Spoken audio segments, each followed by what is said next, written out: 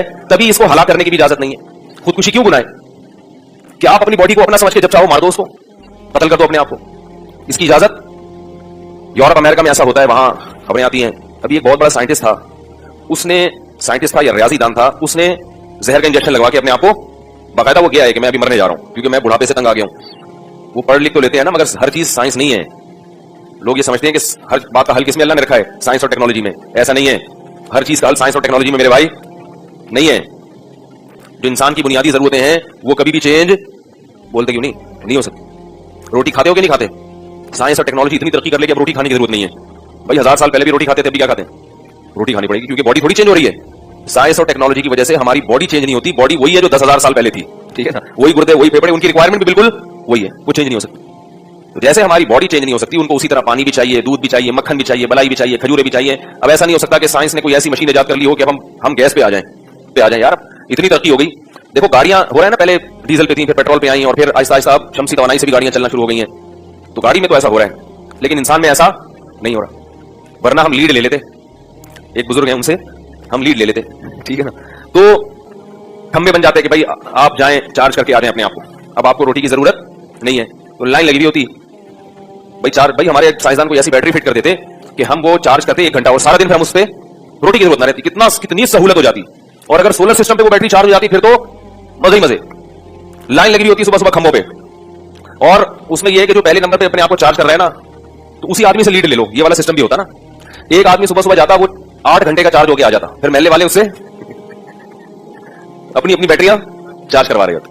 یہ بڑا چارجر ہے. ٹھیک ہے نا؟ یہ علاقے کے بڑے ہیں، یہ بڑے چارجر ہیں. تمام حضرات سے گزارش ہے کہ آدھا 1 گھنٹہ ان سے ٹچ رہیں. ان سے تھوڑا سا کیا رہیں، ٹچ رہیں. تو وہ کچھ بھی نہیں ہوا. ابھی بھی روٹی کھانی پڑتی ہے، پراٹھے کھانے پڑتے ہیں. وہی مرغی انڈا دے گی تو کھاؤ گے، مرغی انڈا نہیں دے گی تو بیٹھے رہو گے صبح سے لے کے شام تک. تو اسی طرح یاد رکھو انسان کو سکون کے لیے جو چیزیں پہلے چاہیے تھیں بالکل ابھی وہی چاہیے. بیوی بچے چاہیے اس کو. میں بار بار اس طرف آتا ہوں اس لیے کیونکہ بار بار آپ لوگ یعنی اتنی میڈیا نے اور فیملی پلاننگ والوں نے آپ کے دل میں جو نفرت ڈالی ہے نا اولاد کی کثرت کی، وہ اتنی زیادہ ڈال چکے ہیں کہ اس کو کھرچ کے نکالنا پڑتا ہے. تو وہ لوگ بھی کیا کرتے ہیں کہ فیملی سسٹم تباہ ہو گیا. اب بڑھاپے میں سائنسدان کو بھی کس کے خیال آ رہا ہے کہ یار میں لٹک کے مر جاؤں، اس زندگی سے موت بہتر ہے. کیونکہ ساری زندگی سائنس میں لگا دی، بیوی بچوں کی طرف، بچے پیدا کرنے کی طرف توجہ نہیں دی. بچوں کی تربیت، بچے پیدا ہوئے تو ان کو یہ نہیں سکھایا کہ کوئی خدا سکھائیں، ان کو اللہ رسول سکھائیں تاکہ یہ بڑھاپے میں ہمارا بھی خیال کریں. ان چیزوں سے بالکل نابلد رہے. تو اب بڑھاپے میں تو سائنس ٹیکنالوجی کام نہیں آتی کیونکہ ایسا کوئی مائی کا لال سائنسدان پیدا نہیں ہوا جو بڑھاپے کو مؤخر کر کے آپ کو جوان کر دے. سمجھ رہے ہو؟ بڑھاپا بہرحال آ کے بولتے کیوں نہیں رہے گا. کسی کا باپ بھی نہیں روک سکتا اس کو. ٹھیک ہے؟ کچھ بھی ہو جائے. یہ ہوگا کہ آپ کی صحت اچھی، آپ تھوڑا دیر سے بوڑھے ہوں، اس کی کم ہے تو جلدی بوڑھا ہو جائے. ہوں گے ضرور، کچھ بھی کر لو. تو پلاسٹک سرجریاں کرا کے لوگ جوان رکھنے کی کوشش کرتے ہیں، وہ بھی پتہ چل جاتا ہے. تو اللہ تعالیٰ نے کیا کہہ رہا تھا میں، باتیں ادھر ادھر پہنچ جاتی ہیں یار. میں یہ کر رہا تھا کہ دیکھو بڑھاپے میں وہ کیا کر رہا ہے کہ اب موت کے لیے اپنے آپ کو تیار کر رہا ہے. ہمارے رشتے دار تھے یورپ میں، وہ کہنے لگے یہاں ایک ڈاکٹر ہے، ان کا نام ہے ڈاکٹر ڈیتھ. ان کا نام کیا ہے؟ ڈاکٹروں کا کام ہوتا ہے مرتوں کو بچانا، ان کا کام ہے بچے کو مارنا. جب کوئی اپنی زندگی سے تنگ آ جاتا ہے تو یہ ڈاکٹر اس کے میڈیکل چیک اپ کر کے بتاتے ہیں کہ واقعی اب اس میں شفا کی امید نہیں ہے، یہ بیچارہ پڑا ہوا ہے. تو اس سے اور اس کے جو بھی لواحقین ہوتے ہیں ان سے سگنیچر لیا جاتا ہے کہ ہم اس کو مار رہے ہیں. تو وہ ایسے طریقے سے اس کو تمیز سے کوئی انجیکشن لگاتے ہیں یا کیا کرتے ہیں، میں کہتا ہوں قصائی کے حوالے کرو ایک دم. تو وہ کیا کرتے ہیں، اس کو موت کے گھاٹ اتار دیتے ہیں. اسلام میں اس کی اجازت کتنی ہی تکلیف میں ہو آپ کو مرنے کی اجازت نہیں ہے، کیونکہ وہ تکلیف بھی اللہ کی طرف سے آزمائش کا ایک حصہ ہے۔ آپ اس میں یہ بکراتیاں پیش کرو کہ ایسی زندگی سے کیا فائدہ جس میں کسی کام کا نہیں، میں تکلیف میں ہوں، نہ نہ نہ، آپ کو اللہ نے زندگی دی آخرت کے لیے۔ اس زندگی کا فائدہ کیا ہے؟ ایگزامینیشن ہال میں ہے، آپ کا پرچہ سخت ہو گیا، اس مصیبت میں صبر کرتے ہو یا واویلا میں چاہتے ہو، آپ کے لیے بھی آزمائش۔ اور آپ اگر کسی کے والد ہو یا ماں ہو یا باپ ہو، دادا ہو یا دادی ہو، تو آپ کی اولاد کے لیے بھی کیا یہ آزمائش ہے کہ وہ تنگ آ کے مرنے کی دعائیں تو نہیں کر رہے، یا وہ صبر و تحمل کے ساتھ آپ کی خدمت کر رہے ہیں، ان کی بھی آزمائش ہے۔ اس لیے اپنے آپ کو قتل کرنے کی اجازت۔ مشہور واقعہ ہے نا، ایک شخص میدان جنگ میں زخمی ہوا، بڑی بہادری سے لڑا، صحابہ کو بڑا تعجب ہوا، صحابہ نے عرض کیا کہ یہ تو بڑی بہادری سے لڑے، تو گویا جنتی ہے۔ آپ صلی اللہ علیہ وسلم نے فرمایا فی النار، یہ کہاں جائے گا؟ جہنم میں۔ صحابی کہتے ہیں میں پیچھے ہو گیا اس شخص کے، میں نے کہا دیکھوں یہ کون سا عمل کرتے ہیں، تو جنگ میں بڑی بہادری سے لڑے ہیں، تو یہ کیسے یعنی جہنم میں جائیں گے؟ تو کہتے ہیں میں ان کے قریب گیا تو دیکھا وہ زخموں سے چور تھے، شدید تکلیف میں، تو تکلیف ان سے برداشت نہیں ہوئی اور انہوں نے اپنی شہرک کاٹ ڈالی کہ بھائی میں اپنے آپ کو موت کی گھاٹ اتار دوں۔ تو اتنی شدید تکلیف میں بھی آپ اپنے آپ کو قتل، جب آپ زخموں سے چور ہوں اور چیخ رہے ہوں اس وقت اپنے آپ کو قتل نہیں کر سکتے، تو آپ کی شادی کہیں اور ہونی تھی، ہوئی کہیں اور، اس پہ آپ اپنے آپ کو کیسے قتل کر سکتے ہو؟ میں اس لیے کہہ رہا ہوں کہ لڑکے مار دیتے ہیں اپنے آپ کو، لڑکیاں قتل کر دیتی ہیں کہ سیٹنگ وہاں چل رہی تھی، ابا نے رشتہ کہیں اور جوڑ دیا، لٹک گئے محبوب کی یاد میں۔ یہ ثابت کرنے کے لیے کہ ہمیں تم سے سچی محبت تھی، اور جس سے سچی محبت تھی وہ کم وقت لٹکتا نہیں ہے، وہ کہتا ہے یہ کیا ہوا، اس کے بعد وہ پھر اور کہیں سیٹنگ پہ بولو بھائی لگ جاتا، یہ سچی محبت تھی۔